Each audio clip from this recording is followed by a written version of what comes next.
Can somebody confirm you can hear me?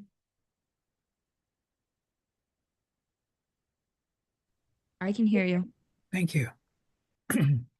Before we begin, are there any questions? All right, today is February 20th, and we are supposed to be working on Chapter 8, Microbial Genetics. Let me remind you, your infectious disease paper is, excuse me, we're not in the lecture. Um, we're supposed to be working on Lab 9, identification of gram-negative organisms. And let me remind you, your infectious disease paper is due this Saturday. If you haven't chosen a topic, you need to get it approved by me. Any questions about any of that? And I opened up the lecture, so I need to go back and open up the lab.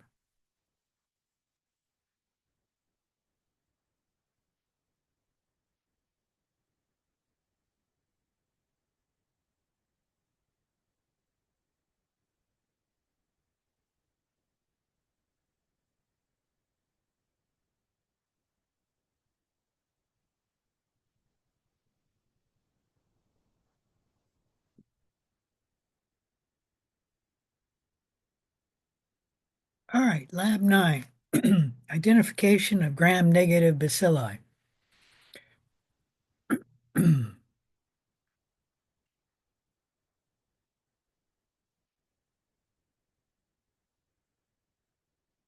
There is some reading to do for this lab, just a page on biochemical tests and bacterial identification, and then about 4 pages on methods of classifying and identifying microorganisms. There's some video clips in this lab. The learning objectives for this lab is to interpret the results of the following biochemical tests, such as the IMVIC reactions. IMVIC stands for the indole test, the methyl red test, the Voges Proskure test, or the VP test, and the Simmons citrate test. Any questions about IMVIC? We're also going to talk about carbohydrate fermentation. I think we've talked about that before, and the motility test and the hydrogen sulfide production test. Along the way, you should be able to explain how to interpret the TSI, or the triple sugar iron slant test, the SIM test. SIM is an acronym for sulfur indole motility test, and then the test of growing cells on McConkey's agar, or or and on hectone enteric agar, HE plates. And then 3, be able to use biochemical analysis to solve case studies involving gram-negative bacterial infections. And let me state that I just graded a lab involving case studies, and a number of you did fairly poorly on some of the case studies. There were only a few students who got 5 on the last lab I graded. So pay attention to the case studies and how to solve them.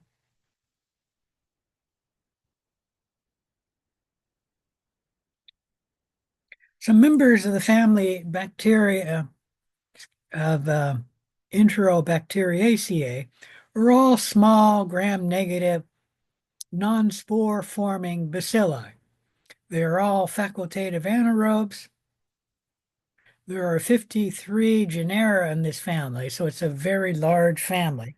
24 of these genera have been known to cause human infections. All of the Enterobacteriaceae are glucose fermenting, oxidase negative organisms. And here are some of the common families or well-known families of the family Enterobacteriaceae. I guess I shouldn't say family here. This is um, uh, genera. Most of these genera are normal microbiota of the intestinal tract, aka we call them coliforms because you can find them in the intestinal tract. They are all opportunistic pathogens and that they can cause urinary tract infections, wound infections, pneumonia, and septicemia. Some of the common genera responsible for causing opportunistic infections include Escherichia, which E. coli is a member of that genus, Enterobacter, Klebsiella, Citrobacter, and Serratia. Several genera in this family are associated with gastroenteritis, meaning they are frank human pathogens that cause food poisoning. These include organisms in the genera Salmonella, Shigella, and then E. coli, Serovar 0157H7. This over here are antigens, and this member of the E. coli family is a frank human pathogen. You do not want to be exposed to this one. Normal E. coli, which doesn't have any antigens after it, is found in the human intestinal tract and does not cause illness, at least when you eat it in, I don't know, moderate numbers. But if you were to consume E. coli, Serovar 0157H7, you would get gastroenteritis, meaning uh, diarrhea, maybe throwing up too. Salmonella and Shigella are found in the intestinal tract of animals, particularly birds, like chickens, but they are not found in the intestinal tract of humans. And if humans get it, we usually get gastroenteritis. Although I think you need something like about 500 salmonella to become ill, because if you have less than that number, then your normal biota can prevent the salmonella from growing. So you do need a certain number to get it established. And that number is pretty low. 500 bacteria is not low. Any question about any of that? All right. Pseudomonas aeruginosa is in a similar organism to the family Enterobacteriaceae, except it's in a different family. It's in the family Pseudomonaceae. And the family Pseudomonaceae are all gram-negative bacilli, like the family Enterobacteriaceae. However, they're all non-glucose fermenting, oxidase positive bacilli. And that's how you can tell them apart. The Pseudomonaceae are also, they're not facultative anaerobes, they are actually aerobes. And so there are three ways to tell these two families apart. And that is by the oxygen utilization, by the fermentation of glucose. All the members of the Enterobacteriaceae ferment glucose. The members of Pseudomonaceae do not. And then the members of Pseudomonaceae are all oxidase positive, and the family Enterobacteriaceae are all oxidase negative. Pseudomonas aeruginosa is an opportunistic pathogen causing infections, particularly in immunosuppressed individuals, burn patients, and trauma patients. Pseudomonas aeruginosa is also implicated in healthcare acquired infections or nosocomial infection. And this bacteria is found frequently in any environment with moisture, like hospital drains, sinks, even in water, soap solution, and in flower vases. Something's going on with your mic. Are you not able to hear me? I can hear you. I Okay, can also somebody hear told you. me something's going on with my mic. I didn't get a warning message, but I don't know. Um, do you need anything repeated?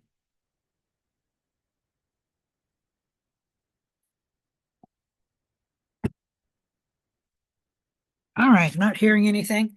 It is important for a microbiologist to be able to identify and perform antibiotic susceptibility testing on gram-negative bacilli cultured from clinical specimens. In this lab, we're going to talk about some of the common biochemical tests that are performed to identify gram-negative bacilli. And here we're looking at a whole slew of different tests. We're not going to talk about all of them, but we will talk about some of them, such as the indole test, the first member of the IMVIC family, or the IMVIC test. Some organisms produce the enzyme tryptophanase that converts the amino acid tryptophan into the products indole and pyruvic acid. After overnight incubation, the media is added, you add Kovacs reagent to the media, and that Kovacs reagent reacts with indole to produce a red color at the surface. E. coli tests positive for indole production. Klebsiella pneumonia tests negative. So here we have a media with the amino acid tryptophan present, and that could be just present in the protein in the media, but it may be a media that has tryptophan added to it.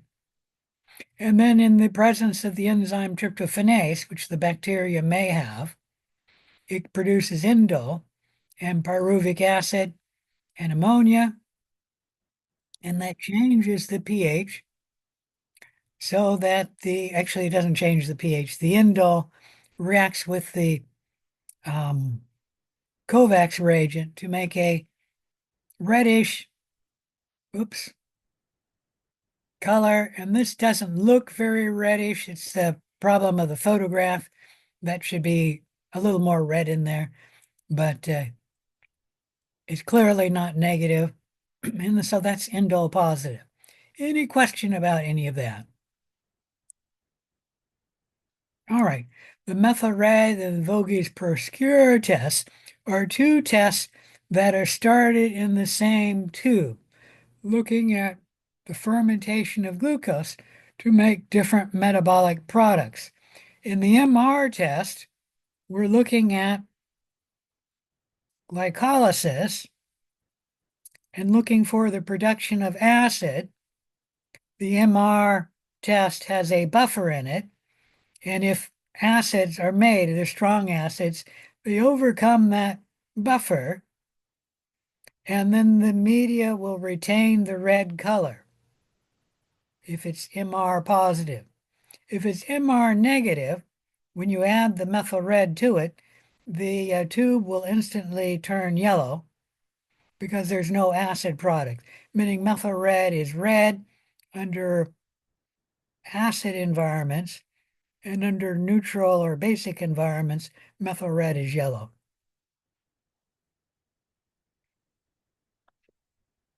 Any question about the methyl red product? So methyl red is looking for the end product of glycolysis, and if acids are produced, the methyl red test will be positive. The VP test is also looking at the fermentation of glucose. However, glucose can be fermented to neutral products, and the VP test will look for a neutral product.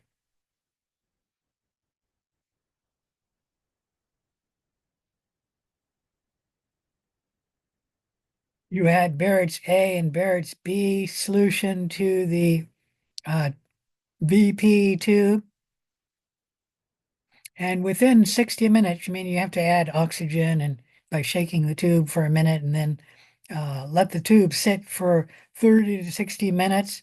And if acetone is produced, the neutral product from the VP test, then the reagent will turn red at the top. So all three tests, the indole test, the MR test, and the VP test, if it's positive, they all turn red. It's true the VP product will only be on the top because of the reagents you add will separate into two layers, and only the top layer becomes red. But other than that, if any of these tests are red, the test is positive. And let me state back, because I forgot to do that, when you're running the MR test or the VP test, you put it in one tube, your bacteria, and then you incubate it. And then at the end, when the test is done, which is usually 2 to 5 days, depending on which test you're running, you then separate the tube into two portions. One portion will be ran for the MR test. The other portion will be ran for the VP test. So this is started from one tube, and then you split it into two, and you add different reagents for the MR test. You add the methyl red to it. And then for the VP test, you add the Barrett's solution A and Barrett's solution B. Let it sit for 60 minutes or 30 to 60 minutes after adding oxygen. And then if it turns red, it's positive. Any question about the MR VP test?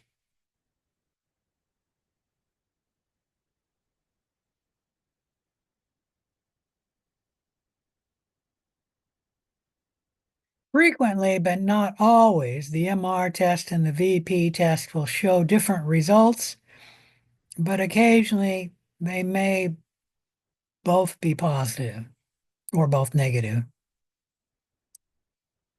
All right, let's move on to the citrate utilization test. The citrate utilization test is used to determine whether the bacteria has the ability to use citrate as the sole carbon source of energy in the tube. So the Simmons citrate test only has one carbon source or energy source, and it's citrate. If the bacteria can grow on the tube, you'll see growth, and then the tube will turn blue. If, on the other hand, the bacteria cannot grow on the tube because it cannot use citrate, there will be no growth on the tube and the tube will remain green.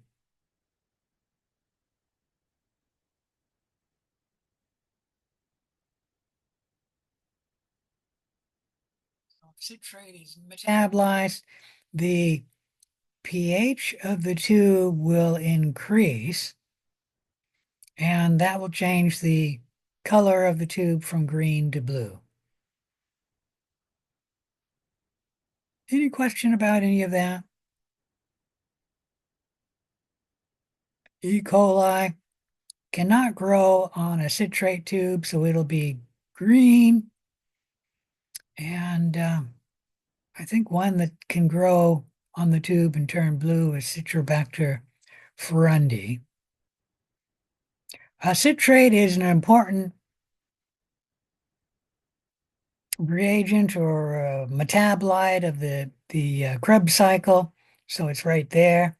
And if the bacteria can metabolize citrate, the Krebs cycle will run, and the pH of the tube will turn basic, and then the tube will turn blue.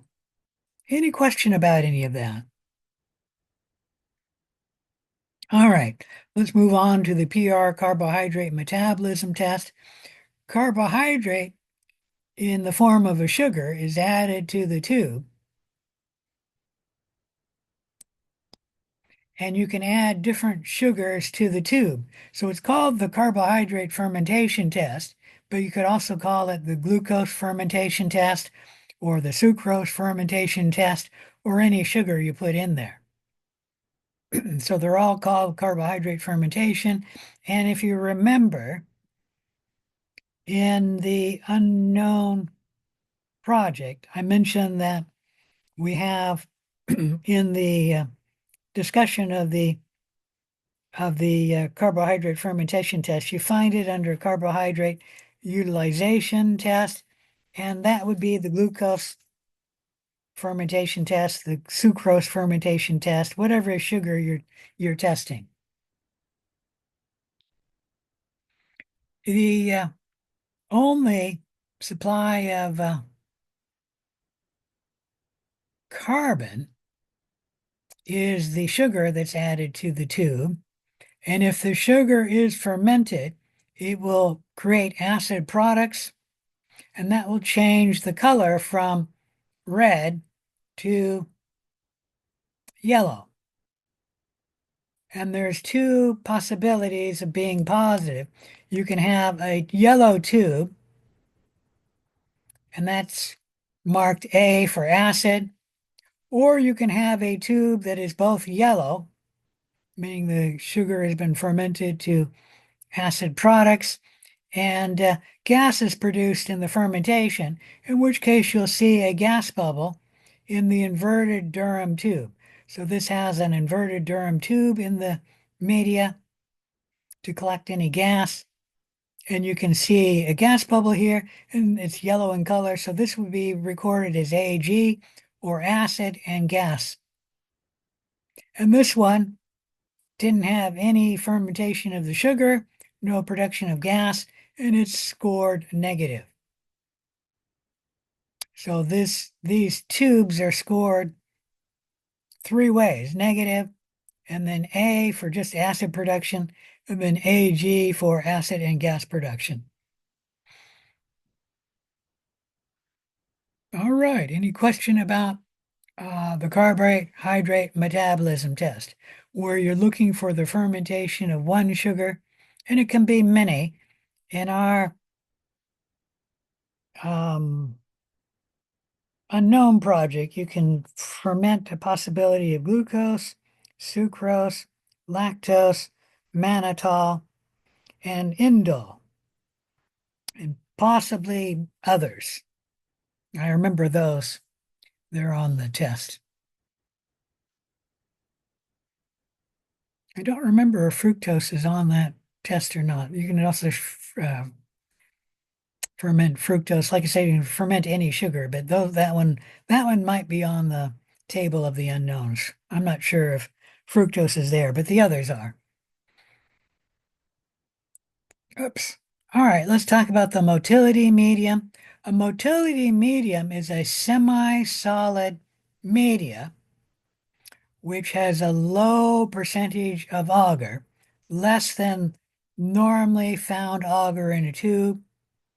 And what you do is you stab inoculate the tube with bacteria and a needle, and you put the bacteria on the tip of the needle, and you stick it in the tube and then pull it straight out, so you get a nice stab mark. And if the bacteria is not motile, it'll only grow in the stab. If, on the other hand, the bacteria is very motile, the bacteria will swim through the agar, and you'll see it's cloudy everywhere from the growth being everywhere. If there's a tube which has bacteria that's slightly motile, you'll see it growing on the stab, and then the bacteria will flare out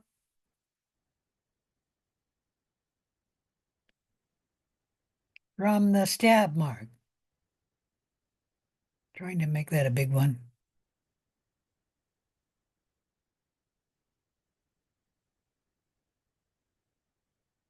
I'll make that one similar, but this will be different.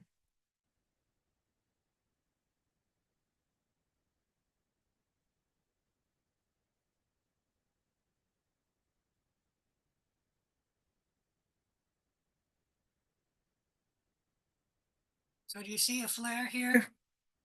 You get a funny shaped growth like that, and this is called the flare, where the bacteria flares out of the stab mark. So you can see the stab there, but the bacteria will be going there. Any questions about how, and this will be positive, by the way, because it is having some motility. And then if it's very motile, it'll just swim everywhere, and the entire tube will be cloudy. If you look closely, you can see that the tube here is not cloudy. You can actually somewhat see through the tube, and there it's totally cloudy. And the growth, if it's not motile, will only be in the stem. Any question about any of that? If the bacteria is motile, it has at least one flagellum. It may have many flagella, but at least has one because the bacteria is motile. And remember, bacteria have only one structure for movement, and that's the flagella. Bacteria that lack a flagella will be non-motile.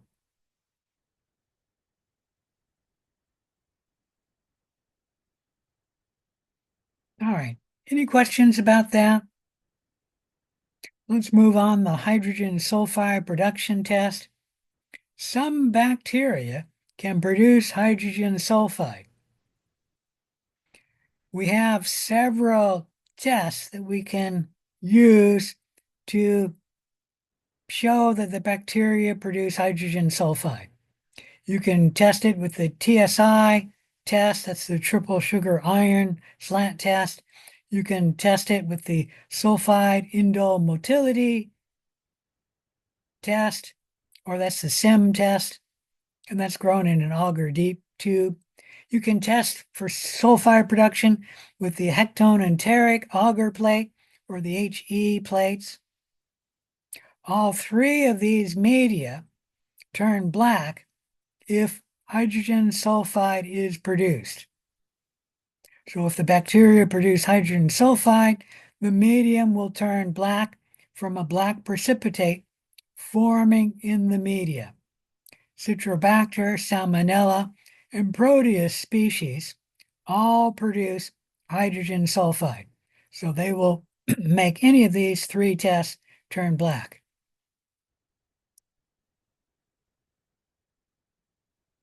So this looks like a SIM tube, and you can notice that the bacteria is black in the bottom of the tube. There's a little bit at the very top, which is not black, and that's because hydrogen sulfide is normally produced under anaerobic conditions.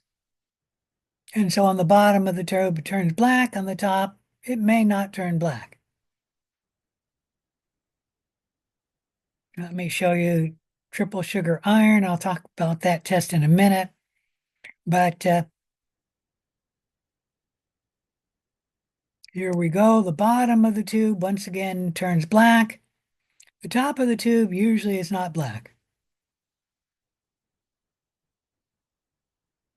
And this is SIM again. Black in the bottom of the tube, not in the top of the tube.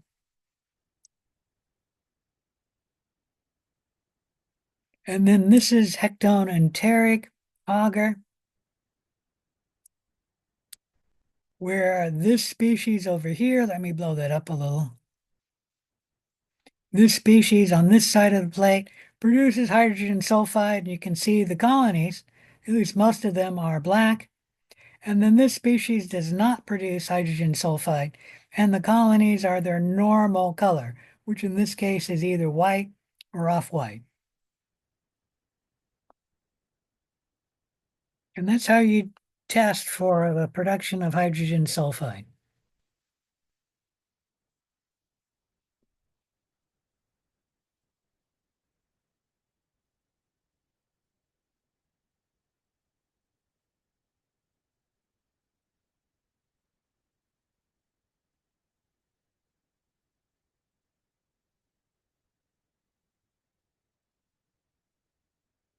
Oh, here it is. Sorry, I'm going past it. Let's go up a little bit because I need to talk about that test too.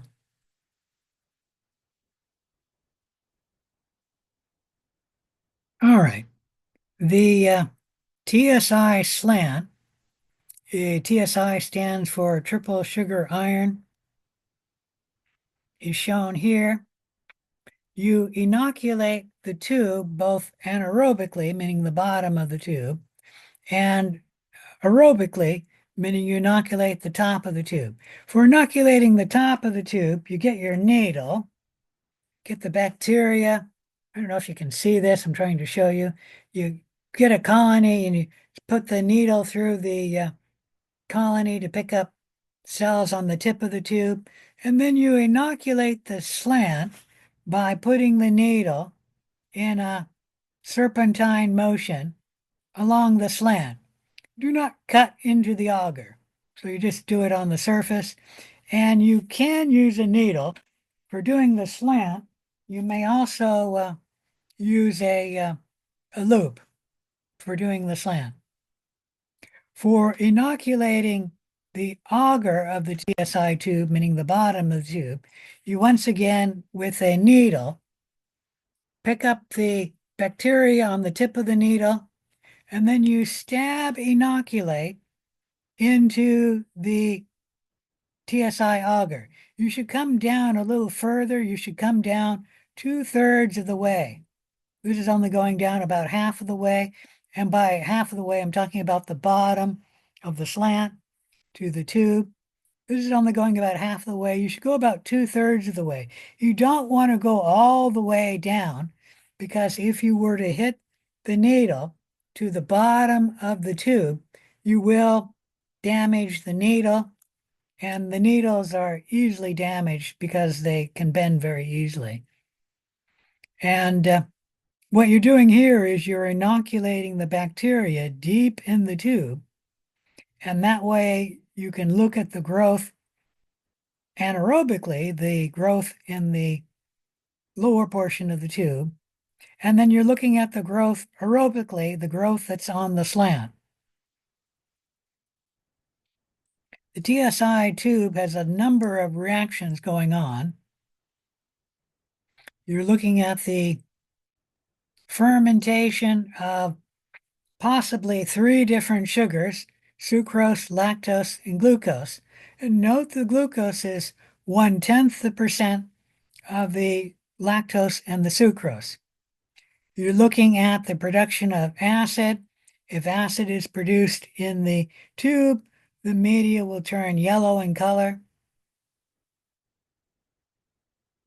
You're looking at sodium thiosulfate and ferrous sulfate, which can detect the production of H2S production. These will turn black if hydrogen sulfide is produced, and you'll see black in the tube.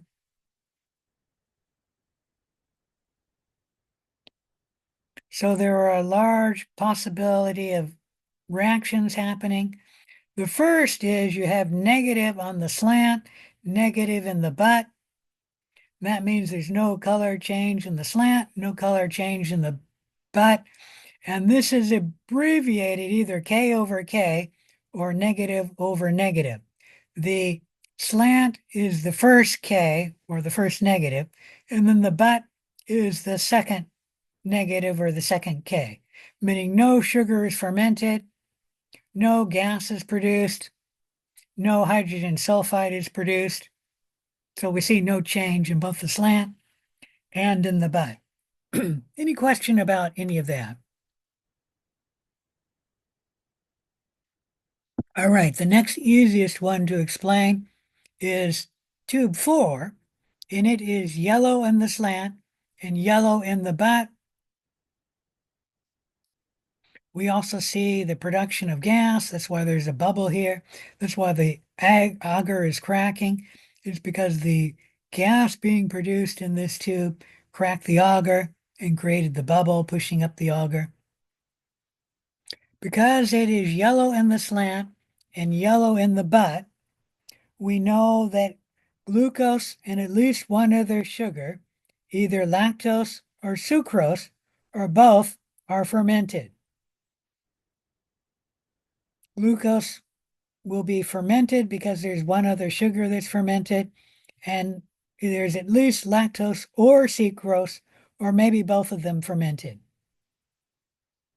Gas is produced because there's a bubble and cracking the auger, and then there's no hydrogen sulfide produced because there's no black in the bottom of the auger.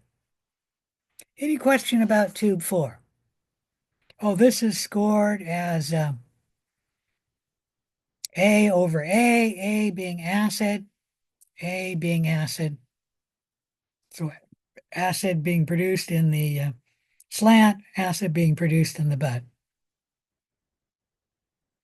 Tube 3 is a little more difficult than tube 4. It is yellow in the butt and pink in the slant. In the case of pink in the slant and yellow in the butt, we know that only glucose is fermented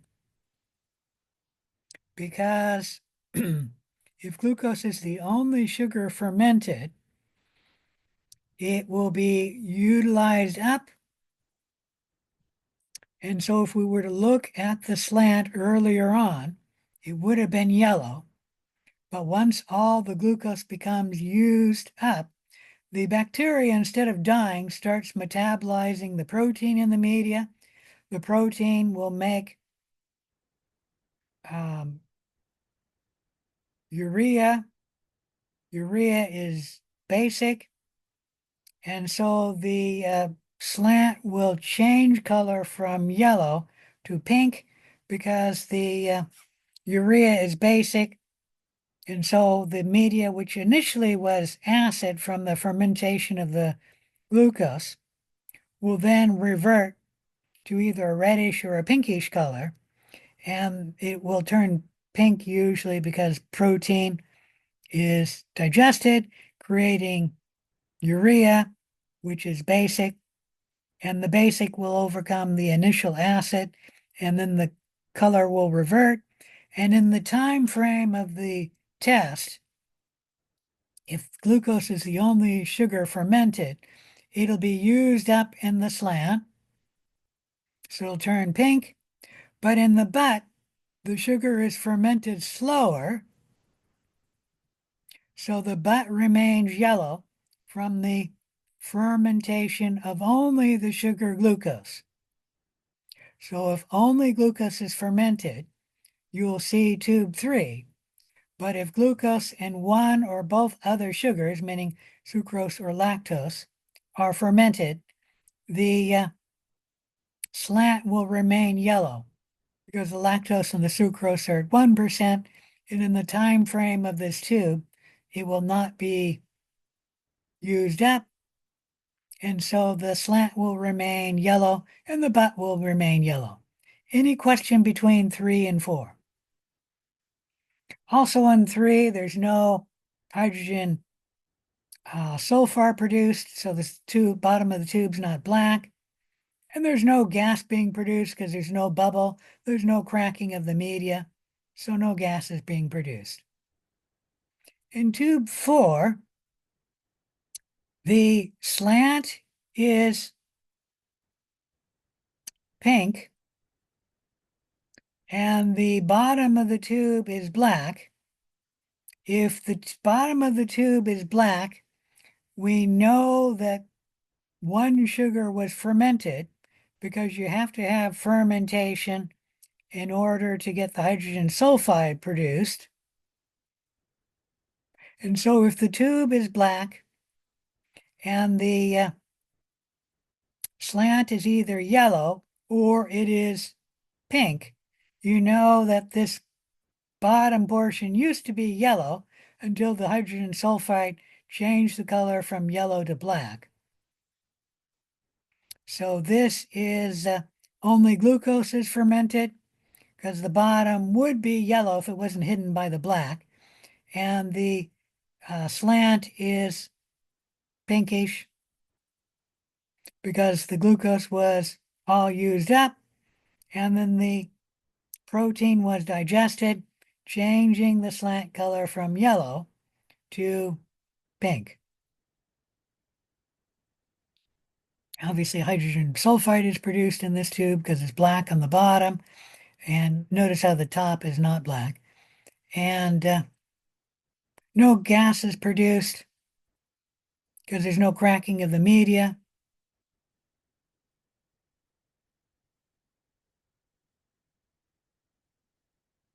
And there's no bubble. Any question about any of that? Now remember, if there is any cracking of the media, that is gas production. If there's only a bubble, that's also gas production. But you may see both gas production and cracking of the media in the case of bubble. All right, this test is very complex, and all I can say is try and remember this picture.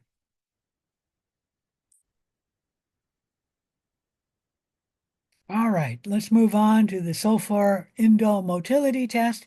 This test is running 3 tests at once. What you do is you get the tube and then you inoculate with your bacteria, and then you look for the production of sulfur. That's what the S stands for, sulfur. And if hydrogen sulfide is produced, the tube will turn black in the bottom of the tube. You're also looking at the production of indole. After the tube is inoculated and incubated, you then add Kovacs reagent. Kovacs reagent will turn pinkish or reddish if indole is present. And in this tube, this tube, this tube, this tube, indole is present. That's why the Kovacs reagent turns pinkish or reddish. And this tube and this tube, there is no indole. And the color is a light pale yellow or off-white for indole negative. And then the third test we're looking at is the motility, M for the SEM motility test. If the bacteria only grow in the stab, which is tube 2 and tube 3, then the bacteria are non-motile. However, if the bacteria flares out of the stab mark, such as in tube 4, where we can see the stab right there, and the bacteria is flaring out here or here, then this bacteria is slightly motile. If the bacteria go everywhere in the tube, you'll see the turbidity of the tube everywhere.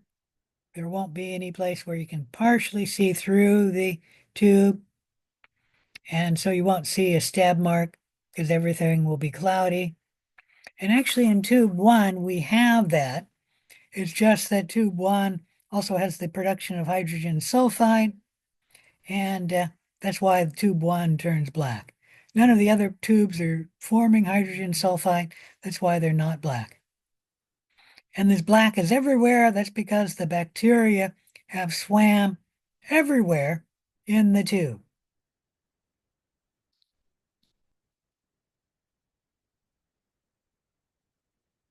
You know, I've never seen a bacteria that was non-motile and produce hydrogen sulfide. I'm assuming that it would be black wherever the bacteria are, but wouldn't be black in the entire tube. So you'd see a black stab. I've never seen that, but that's my guess what would happen.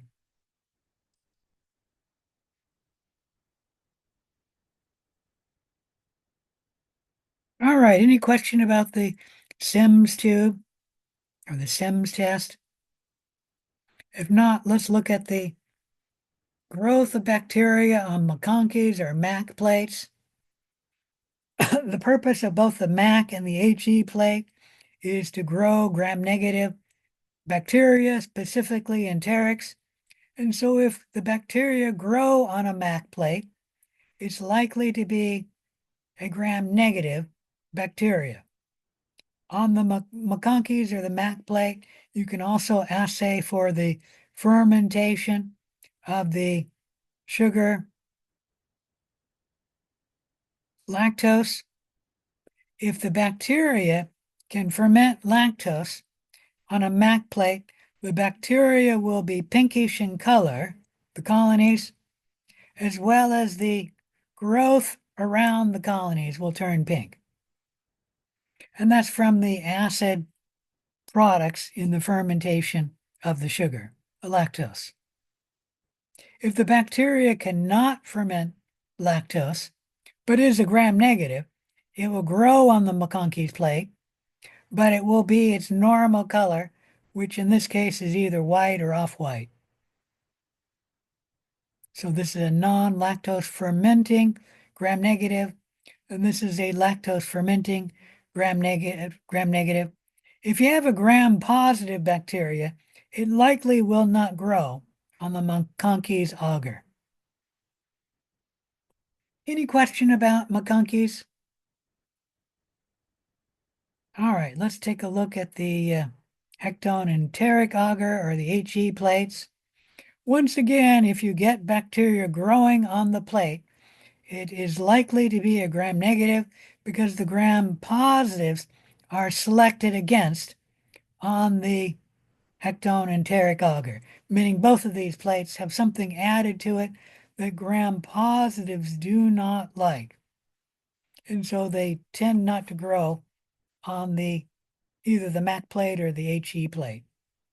If the bacteria can grow, it's likely to be a gram negative, especially a coliform, although non-coliforms can grow on the plate. If the bacteria can ferment the sugar lactose, they will have a salmon color. That's sort of a yellow-orange color. If the bacteria can grow on the plate but cannot ferment the sugar lactose, the bacteria will be their normal color, which in this case is either white or off-white. If the bacteria can produce hydrogen sulfide, and it's a gram negative, it will grow on the hectone enteric agar, but it will be black in color from the production of hydrogen sulfide. Any question about any of that?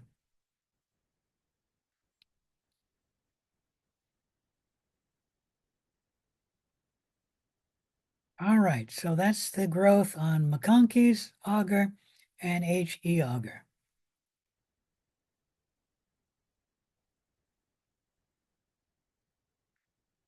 E. coli will be pinkish when it grows on a McConkey's plate, and Pseudomonas, like aeruginosa, will be not pinkish. It'll be its normal color, which I think Pseudomonas is actually greenish or bluish. So it's not going to be white or off-white, but it's not going to be pink.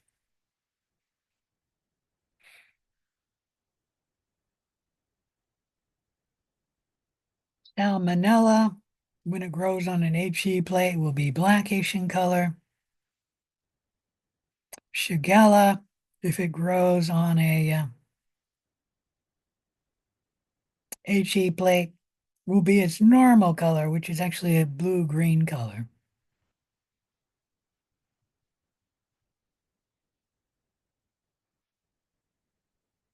All right. So while you're not going to be physically doing any of these biochemical tests, because everything we do will be done online, you are responsible for knowing how to perform and interpret the following tests. We have a little video on carbohydrate fermentation, so watch that video. We have a little video on the SIMS test, so watch that video. We have a video on both the MR test and the VP test, and you inoculate that in one tube, the MRVP, and then break that into two tubes, one for the MR test and the VP test. So watch that video on MRVP. We have a little video on TSI, triple sugar iron, so watch that video. And then we have a video on growing bacteria on McConkey's agar, so watch that video.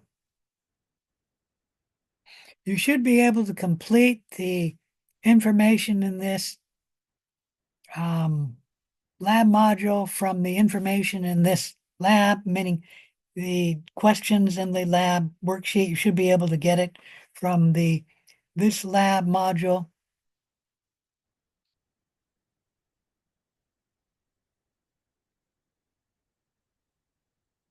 But if there is a question that you cannot get from this lab module, you should be able to get it from a previous lab module.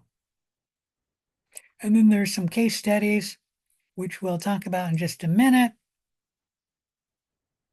that follow. Let's go to the worksheet and look at the questions. So the first question is review how to interpret the following tests by completing the chart. The first test, the positive result has been filled in for you. So in the oxidase test, the positive result is the cells or the spot will turn blue.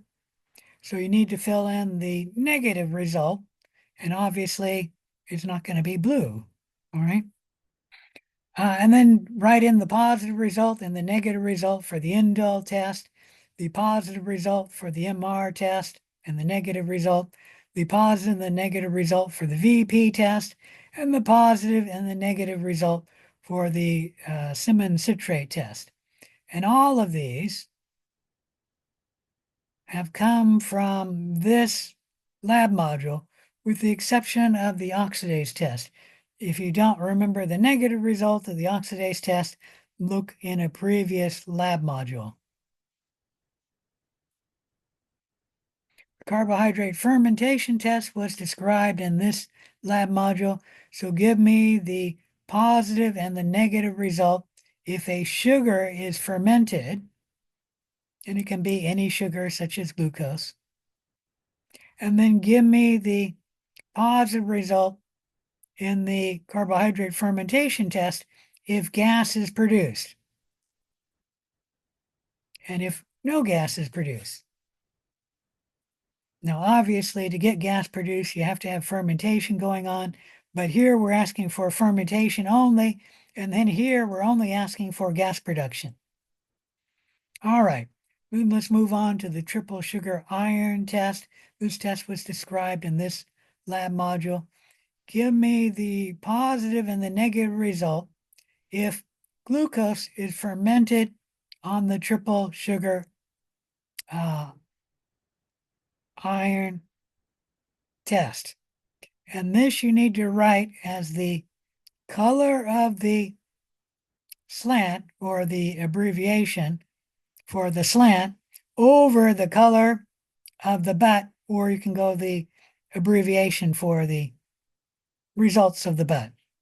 And do that for both the positive and the negative. If lactose and or sucrose is also fermented, give me the positive result here. And once again, you need to have the color of the slant over the color of the butt, and then give me the negative results. For the case of hydrogen sulfide production being occurring in the TSI, give me the positive result and give me the negative result. In the case of gas production in the TSI auger slant, you need to discuss what you see, and then what you see if there's no gas production. And if you need more room, just expand the cell. You can actually discuss that in just 2 words. Yeah, well, maybe 3 words, but like I said, if you need more, just expand the cell there. And then let's move on to the SIM test, the sulfide indole motility test. Tell me what will be the results if sulfide production is positive and the results if sulfide production is negative.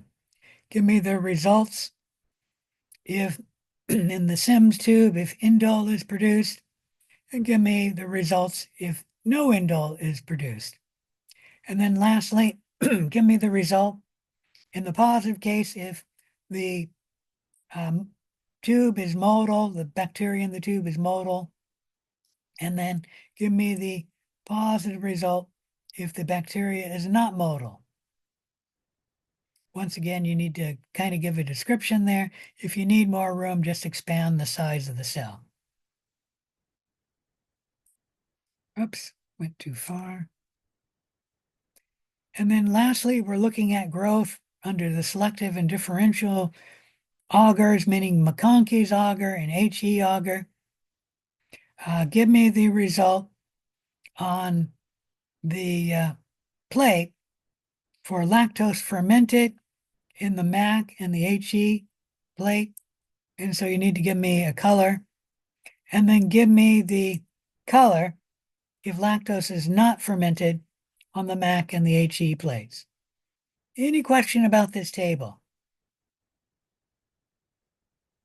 All right, so the only one you really need to look up is oxidase from a previous lab.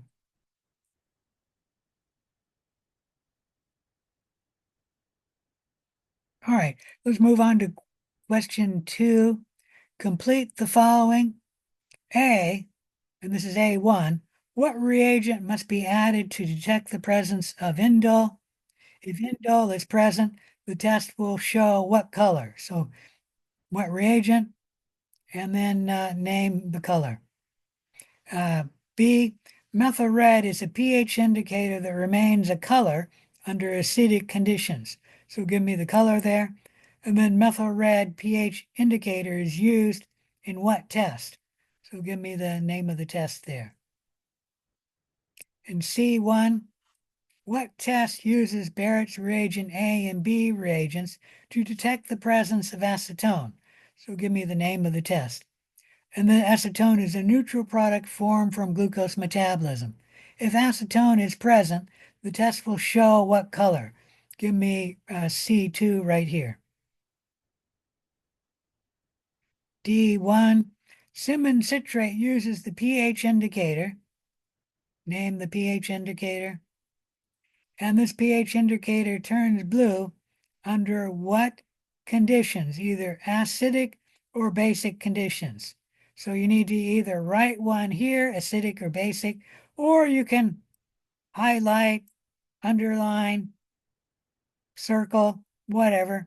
Just make it clear that there's an answer for D2. For D1, what is the pH indicator used to detect PR carbohydrate fermentation?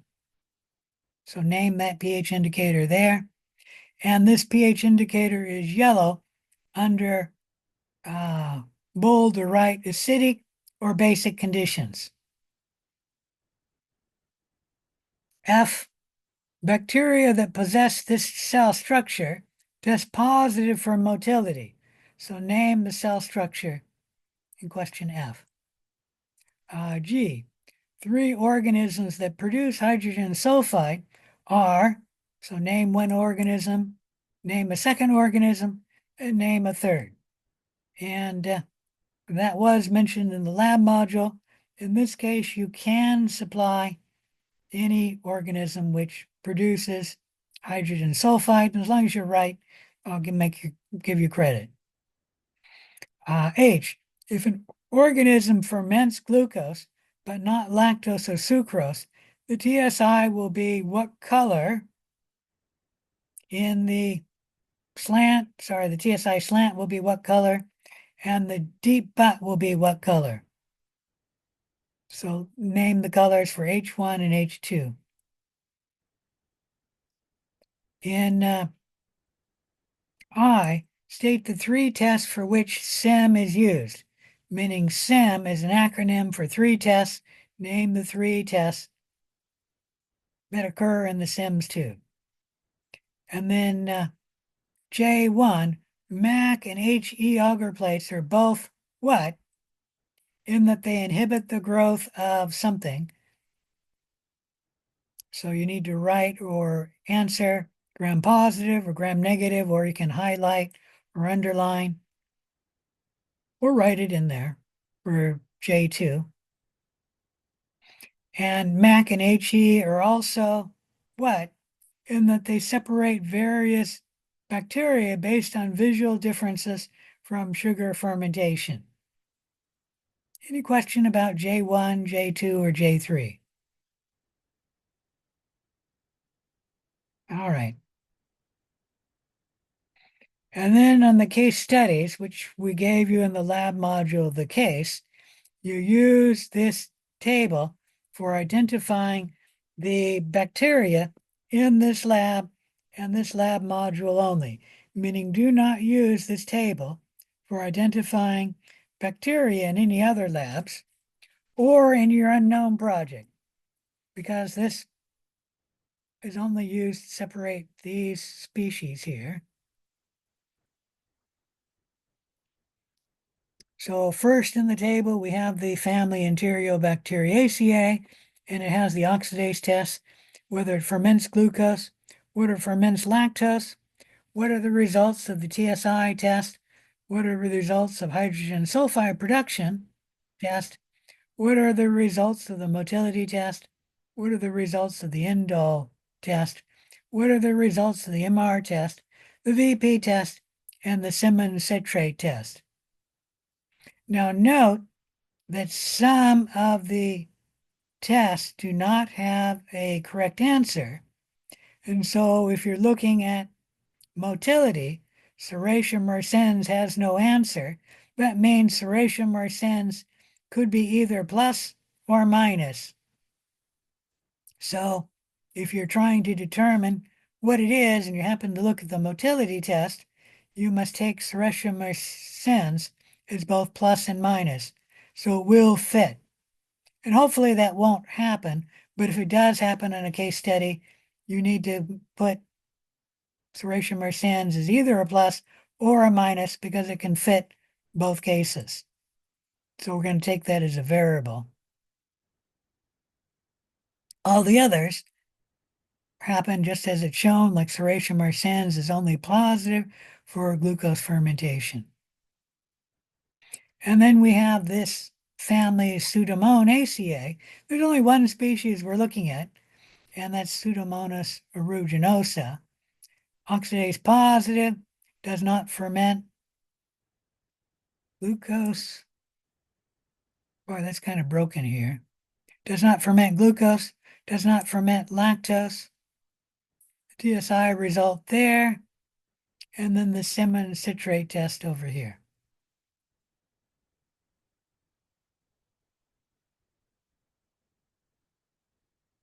And this is a table for writing in the different tests for each case study. So go through the case studies. Let's go back to the case study 1. Come on. Case study 1. A prison inmate is brought into the ER room with open wound, and this prisoner is known for infecting himself, inflicting whatever. A routine culture and sensitivity test is ordered. The appropriate transport media is used for specimen collection and inoculation of the prescribed media. Below are the results. There are the results of the bacterial growth from its infection on blood agar, and you can note the hemolytic pattern. There is the result of the growth on McConkey's agar, and this bacteria does grow on McConkey's agar, and it shows a specific reaction. There is the gram stain, which you need to blow up to really see. I can tell whether it's gram positive or negative down like that, but I can't make out the shape. If you blow it up, you can make out the shape of the bacteria. Right there, a good place to look for the shape of the bacteria.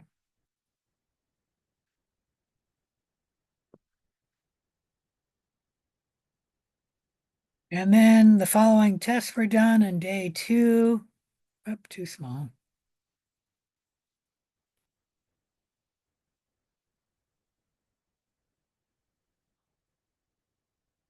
There's the Sims test shown here.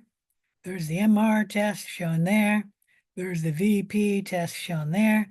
There's the Simmons citrate test shown there. And then the triple sugar iron test shown there. So write in the results on the worksheet right here, whether it's oxidase positive. Are we doing the oxidase test? I don't think so.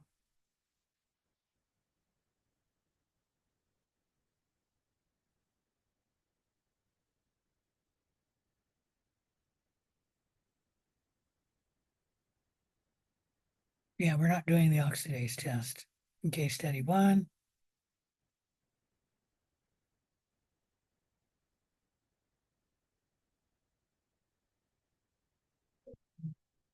But you can answer whether glucose is fermented, whether lactose is fermented, what the results of the TSI tube are. And that one is shown at the end here. There's TSI there.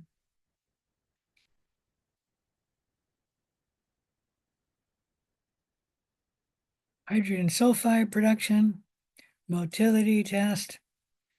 You get the motility test, I think, from the Sims tube.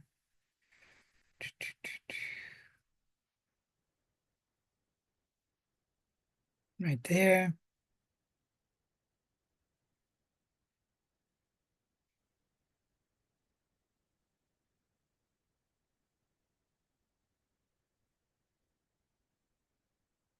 Endo production, MR test, the VP test. The MR and the VP are easy to spot. MR and VP. This in the Sims will be the indole test.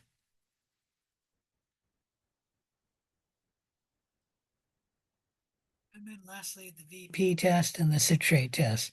So write results here, and then compare the results to this table up here to try and determine the family.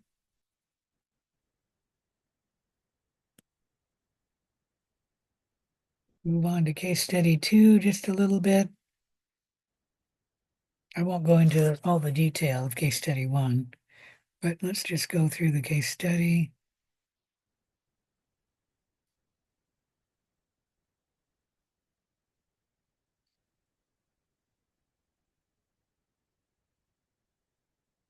Study 2. Mikey talks his mom into buying a pet map turtle shown here.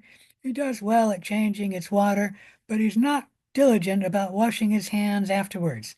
About 2 weeks later, Mikey develops diarrhea, nausea, and a fever. His pediatrician orders a fecal specimen for routine culture and sensitivity testing. And there we see the bacteria growing on McConkey's auger. And you can see the arrow pointing at a colony of interest.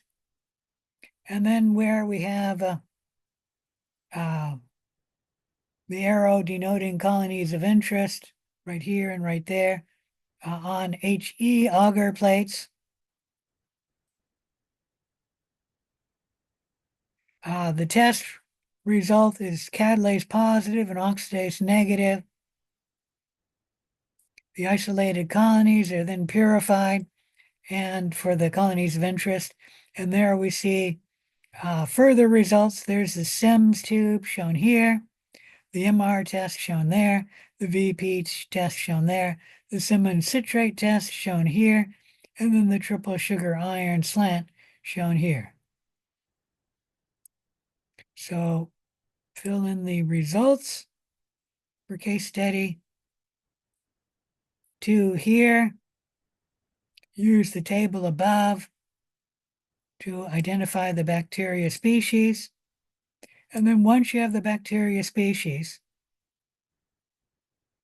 write it in the worksheet for case study unknown 1, put the species causing the infection. For case study 2, put the species causing the infection, etc. Any question about lab 9?